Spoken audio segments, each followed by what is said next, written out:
కాంగ్రెస్ పార్టీకి సంబంధించినటువంటి నాయకులంతా కూడా ఎన్నికల ప్రచారంలో పార్టిసిపేట్ చేశారు. ప్రస్తుతం పీసీసీ చీఫ్ మహేష్ గౌడ్, అలాగే షబీర్ అలీ, సంపత్, మంత్రులు వాకిటి శ్రీహరి, పొన్నం ప్రభాకర్ వీళ్ళంతా కూడా కొద్దిసేపటి క్రితమే మీడియాతో మాట్లాడారు. ప్రస్తుతం షబీర్ అలీ గారితో మాట్లాడే ప్రయత్నం చేద్దాం.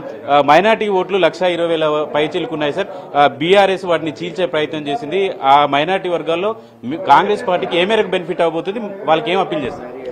మీ ద్వారా నేను ముస్లిం మైనారిటీస్కు అప్పీల్ చేస్తున్నాను. వాళ్ళు సోషల్ మీడియా ద్వారా ఈ 2 సంవత్సరాల్లో కాంగ్రెస్ పార్టీ ఏం చేయలేదు అని చెప్తున్నారు. ఇది వాస్తవం కాదు. మేము అందరం దిగిన తర్వాత ఆ సోషల్ మీడియా, ఫేక్ మీడియా ఏమేం చేశారు అంతా పోయింది. ఇప్పుడు వాళ్ళకు డైరెక్ట్గా నేను తెలియజేస్తున్నాను ఎన్టీవీ ద్వారా, అయ్యా మీరు ఆ ఓటు టీఆర్ఎస్కి వేస్తే టీఆర్ఎస్ కాదు, అది బీజేపీకి పోతుంది. BJP TRS ఒకటైపోయినారు.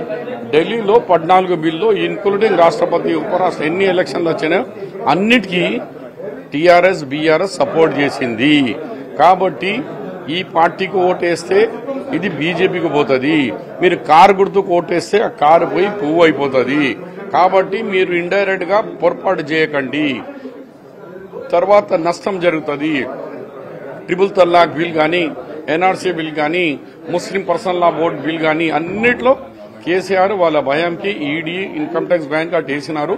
మీ ఓటు సాలిడ్ గా మీరు పోయి చేయి గుర్తుకోండి. కాంగ్రెస్ పార్టీ మీ పార్టీ, మీ పెద్దలు ఈ పార్టీలో పాల్గొని స్వతంత్రం పోరాటం చేసినారు. కాబట్టి మీరు కాంగ్రెస్ కు ఓటేయండి అని చేతులు జోడి మీతో అప్పీల్ చేస్తున్నాను మీ ద్వారా.